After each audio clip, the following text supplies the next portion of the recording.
మీ ఊర్లో 10 రూపాయలకి ఎన్ని ఇడ్లీలు వస్తాయో కామెంట్ చేయండి. మా ఊర్లో ఒక్క ఇడ్లీ 7 రూపాయలు. కానీ తిరుపతిలో 10 రూపాయలకి 4 ఇడ్లీలు ఇస్తున్నారబ్బా. ఏడరా అని చెప్పింది, ఎత్తుక్కుంటా పోయినా. లాస్ట్ కి ఈ ఆంటీ చూడండి, ఏడ బయట పెట్టలేదు హోటల్, ఇంటి దగ్గరే పెట్టుకుంది హోటల్. 10 సంవత్సరాల నుంచి ఇంటి దగ్గరే హోటల్ పెట్టుకొని 10 రూపాయలకి 4 ఇడ్లీలు అమ్ముతుంటారు. ఇంకా ఆ చుట్టుపక్కల ఉండే పిల్లోళ్ళు పెద్దోళ్ళు అందరూ ఈ హోటల్కే వచ్చి తినేసిపోతూ ఉంటారంట. టేస్ట్ కూడా బాగుందని చెప్పినారు. ఇంకా వాళ్ళు చెప్తే మనం నమ్మతామా? మనం కూడా తిందామని చెప్పిందే 4 ఇడ్లీలు తీసుకున్నాను. అట్లా వడలు కూడా తీసుకున్నాను. దాంట్లో కొంచెం కారం వేసి చట్నీ వేసి ఇచ్చింది ఆంటీ.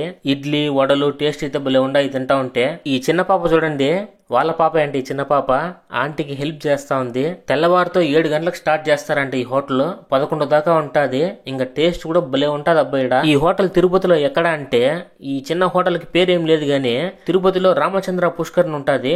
దానికి ఆపోజిట్ లో ఒక చిన్న సందు ఉంటది. స్ట్రైట్ గా పోయి లెఫ్ట్ తీసుకుంటే ఈ హోటల్ ఉంటది అనమాట. వాళ్ళ ఇంటి దగ్గరే ఉంటది ఈ హోటల్. సరే, ఇంక వీడియో నచ్చితే లైక్ చేయండి, షేర్ చేయండి. నెక్స్ట్ వీడియోలో మళ్ళీ కలుద్దాం. అంతవరకు బై బాయ్.